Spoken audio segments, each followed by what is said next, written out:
Who are you? I'm a pimp named Slickback, and I think I might have left some goods for the guys at this house. I'll say it again, don't do bosh for the friends. The homie won't receive the darn thing unless they desire to walk that trek and get that money. The same is true for brothers, friends, guys, fellas, dunnies, comrades, or whatever term they use to refer to one another these days. To me, it sounded like some gay sightsee. There was more to the Boondocks than merely a cartoon. They were calling attention to all the things the industry tries to conceal. And years later, when Katt Williams began stating it directly to our faces, you most likely didn't even realize it. A hidden talent, clairvoyant. You have clairvoyance. Indeed, sir. Psychic. Indeed, sir. Hell awaits everyone in 2024. Whether you did or who you are is irrelevant. Every falsehood will be revealed. That's all. Anyone who interprets that incorrectly is aware of the reasons behind their incorrect interpretation. Additionally, Katt and the Boondocks always had the same clairvoyant vibe. Uncle Ruckus, Gangstericious, Riley, and Granddad. Although they are all exaggerations, they revealed a great deal about the culture and all of its flaws. As we go on to Katt, he has been discussing the same topics constantly. In interviews, Katt went on the attack over everything Boondock made fun of. The crazy thing is that all of the show's absurd plot points correspond to actual receipts that Katts have dropped over the years. Do you understand what I mean? This guy is someone I know. He is insane. He seems to have a chemical imbalance. Simply put, you appear considerably taller in the vids, dude. Can you hear what I'm saying?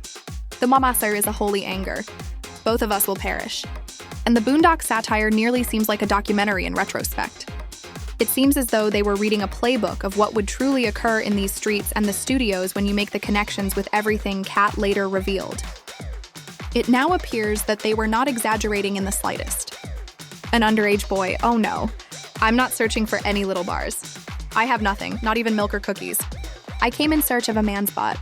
Okay, now let's discuss how Katt Williams and the Boondocks have been alerting us to the industry for years. Consider the scene in which Riley tries to act untouchable while sprinting with the gang. It seems comical at first glance, doesn't it? In reality, though, it demonstrates how rappers fabricate personas for influence and how social media and the streets produce false personas. At the time, Aaron McGritter, the show's creator, was criticized by some for portraying Black people negatively. However, he consistently maintained that the persona was meant to be a satire on the ways that hip-hop music and culture reinforce harmful stereotypes. Riley, was actually written as a satire on modern hip-hop music, Black popular culture, the exaltation of crime, and other such topics. On the surface, people assume that I'm simply suggesting that all Black people are criminals. The entire point of that figure, after all, is that he is quite young, perhaps 7 or 8 years old. Additionally, he is clearly making an effort to be a thug, look intimidating, and do all of this. He's not either. And, well, the humor is in that.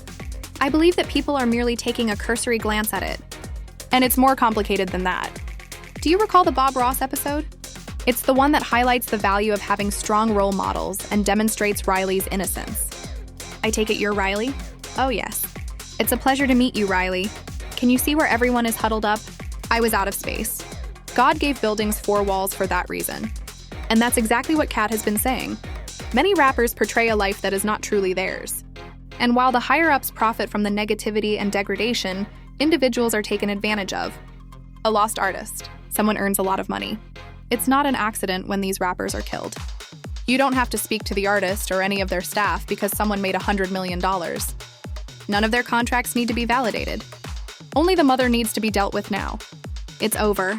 I only get to see her once a year. Additionally, the money keeps increasing. They ended up with $60 million in benefits after killing this $20 million man.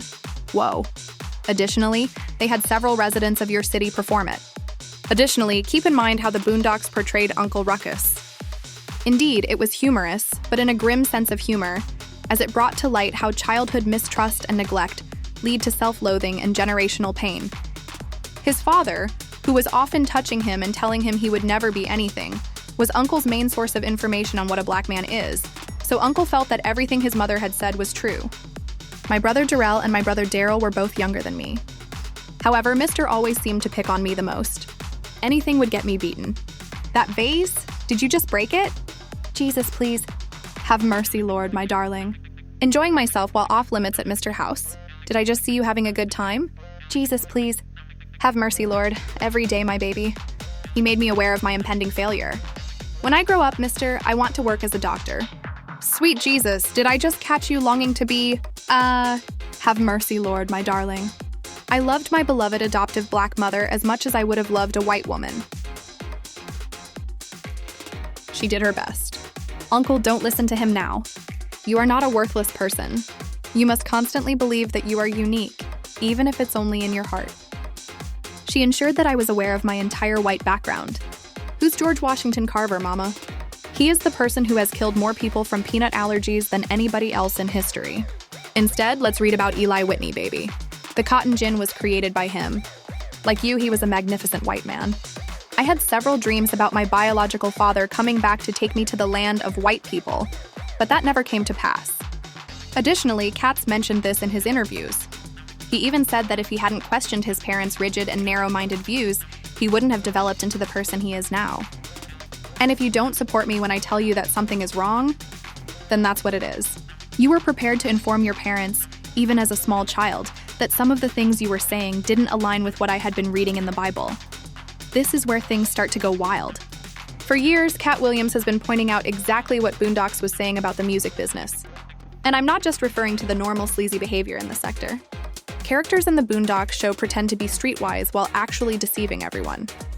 Rappers that profess to be authentic but are actually snitching, switching sides, or even working as Fed informants have been called out by Katt. In impoverished neighborhoods, however, a staggering 1 in 12 black men are active informants, despite the cultural stigma against it. You're quite correct, Mr. Policeman. I witnessed the entire event. This implies that there is most likely someone working covertly as an informant at every wedding, barbecue, and party. In the rap industry, for example, all of the rappers you know who have never been arrested or run afoul of the law, yet they act as though their lives are completely different. They are federal informants, for example. Then there is the labeling and management manipulation.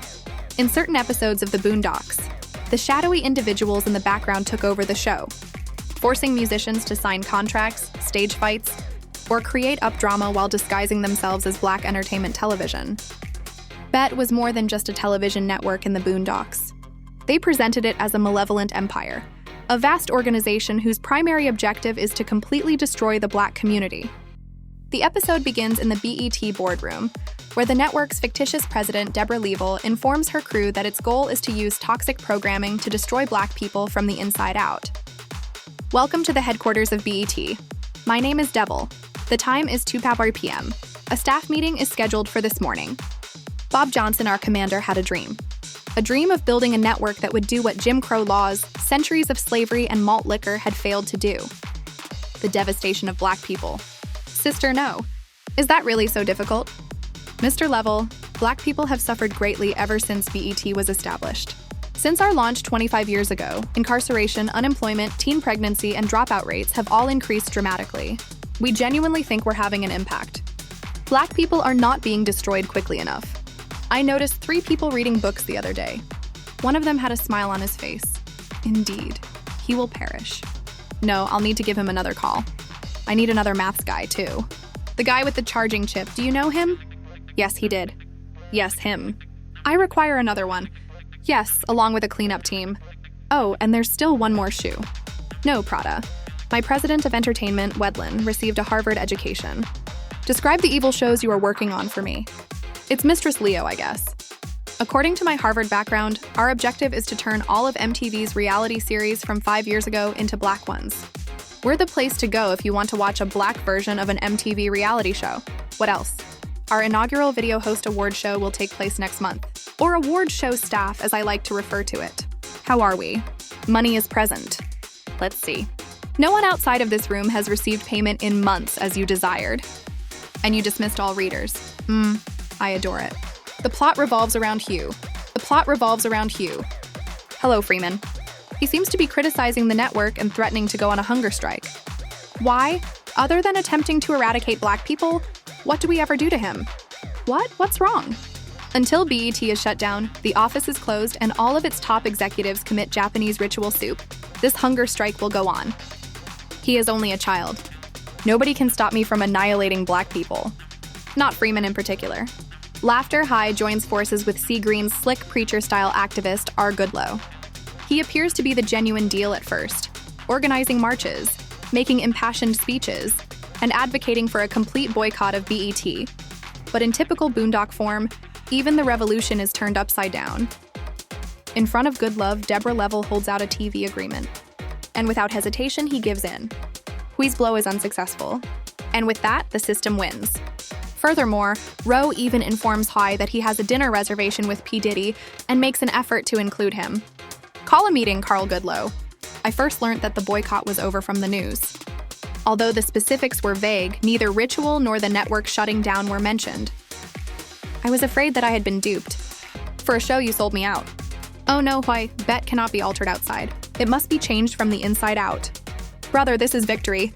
My message and our message will now reach the public. My Dad Row is the name of the sitcom. Can you imagine how hungry I am? Hui, do you think I want my own sitcom? No, I don't at all. Nevertheless, honey will catch more flies than vinegar can ever catch. And that sweet, sweet honey is laughing, Brother Hui. Have mercy, child, O Lord. It will simply be N. Therefore, while you're bullying, you might as well obtain that money. Stop, boy. Just stop, boy. After that, get a bite to eat. Puffy and I haven't finished the talk. Don't you know you're free to come on? In actuality, the Boondock was stating that Diddy has been positioned as a gatekeeper from the beginning. And for years, Katt has been pointing out these precise strategies. Many people who didn't know Katt believe that he only began to speak up following last year's Club Shay Shay incident. But for those of us who have been following Katt from the jump, you are aware that even before podcasts were a thing, he was exposing the industry and identifying names. What's going on, Puff? If JD hasn't had enough, I'll get back to you. In my opinion, Jermaine Dury is the king of the whole bunch. Now, do you recall the Boondocks Gangsterious? Gangstericious presents himself as a tough rapper on the outside, promoting the gangster persona that hip-hop idolized in the early 2000s. However, he is concealing a secret behind the scenes. He fears that his career would be destroyed if he came out as gay. I can't believe this, man. This month, I was going to be able to pay off my auto payment. I was aware. I've always felt something for that guy. What are we going to do now, man? In an hour, this gay man will arrive. We are unable to play this music at this time.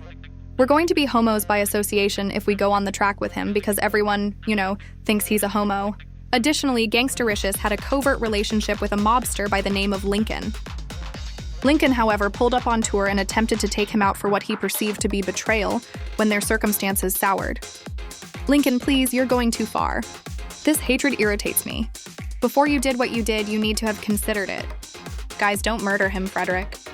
He didn't accomplish nothing to earn this man, regardless of what he did. You're too young to comprehend what this is about. This is about thugging love, little man. Man, I adore you. What? Man, you broke my heart. What? What is still being kissed by the music stick? They're busting slop, I see. Man, oh man, it's too much for me. I was traveling. You must realize that I felt lonely. God, oh God, go around. Step forward. Music man, we could have laughed together. What? We failed.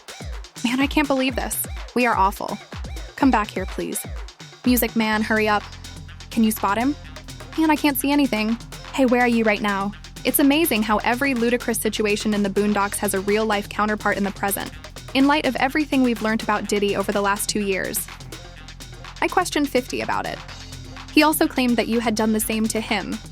You asked him to go shopping with you. Yes, I believed he was in need of clothing. What, I'm a good man. I mean, I don't know why you're with Fifth, so I don't understand why you're with him. He adores me. He adores me. You guys can't see after all. No, we are unable to see. Jesus, I say. Our next query is, hey buddy, how are you? Greetings, friend. Good morning. How do you feel right now? The month of Ramadan. Donor for Ramadan, Jelly. We're right here, sweetie. Tonight, we're going to work some magic. Please pardon me. Just what did you say? Hello and happy birthday. Greetings on your birthday, my beloved friend. I hope you have a happy birthday. Thank you. We both had a big birthday today. Once more, Katt has been calling out those who lead double lifestyles, including rappers, actors, and other famous celebrities for years. In Hollywood, be homosexual. Nothing was expected of you. They are hosting large parties in their estate. There is a party in the mansion as a whole, and there is another party in the smaller rooms. I haven't been well known for that long. As a mother, I'm thrilled to attend the mansion party. You're looking in the incorrect room and come here, even if you're looking at all the goddamn rooms. Come on over here. Are the two of them kissing? Is Professor Obi one of them? He emerged from the closet. he emerged from the closet. God, oh God, a rubber. In light of this, Boondocks didn't actually exaggerate. They accurately forecasted the consequences, trends, and behaviors. And it was made real by Katt Williams. The Boondocks also enjoyed showing how the public responded to the commotion surrounding celebrities. When the truth is revealed, the audience simply witnesses the drama and not the lesson. That sums it up well. He exposes secret deals, phony influence, and manipulation. The media fabricates it, supporters make fun of it, and everyone fails to see the wider picture. Black people have been aware of this for a few hundred years. They're insane. I'm concerned the truth may be out, but Black people don't like to discuss insanity in public since white people might be listening. Tonight's points. The hip-hop scene appears to be exchanging its gold chains for gold showers. Rapper R. This week, Kelly is on trial once more for giving another underage girl access to some of his liquid bling. A few suggestions for Mr. Kelly. Keep your golden showers to yourself the next time and use a golden shower curtain. A man giving away a golden shower? What's wrong with that? I think it sounds like a good gift. What? Fire. I wish I had received a golden shower from someone. First, I enjoy gold. 2, I enjoy taking showers. Put things together. That sounds like the light, don't you?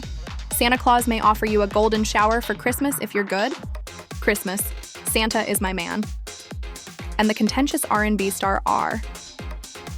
The first day of Kelly's most recent, eagerly awaited trial for engaging in vulgar and childish behavior with a local juvenile is tomorrow. Could you take us to the city tomorrow to see the R, Granddad? The trial of Kelly? Absolutely not. You can walk, though. 40 kilometers. Damn you, Nickas, for all the money I spent on them. Better yet, just do it.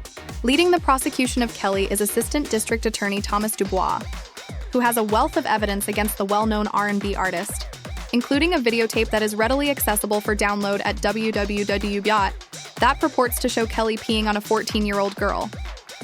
Free tope. Calm. I'm going to check my email, I guess. Yes, when I mentioned R, they canceled me for these things, Kelly, because you wouldn't discuss another Black man. The line is not drawn on race. It's both the other side and God's side. Furthermore, we have no regard for the opposing viewpoint. For a period. It's as if the authors had a crystal ball when you compare all those Boondocks characters to Katt Williams' interviews. The Simpsons and how they foresaw so many significant events are a topic of constant conversation. Indeed, it is accurate. However, the Boondocks aren't given enough credit. That show wasn't merely making up headlines. It exposed the industry, cut right to the heart of the culture, and showed you how the machine actually operates. Katt Williams has been saying the same things for years, so you align it with her. Here's the problem, though. Katt and Aaron McGregor, the originator of the Boondock, were both fired, called crazy, blackballed, censored, and even prohibited from performing on stages or networks. Everything they said years ago, meanwhile, matured like a good wine. Finally, everyone is catching up now. The anecdotes Katt shared during interviews and the gags the Boondocks made are all too relevant to today's world. What else have they been correct about that we're still ignoring then, if they were correct about everything else? Which Boondock moment is most ingrained in your memory? And did I overlook any others that came to pass? Leave a comment below with your opinions, and I'll see you in the next video. Leave a comment below with your opinions, and I'll see you in the next video.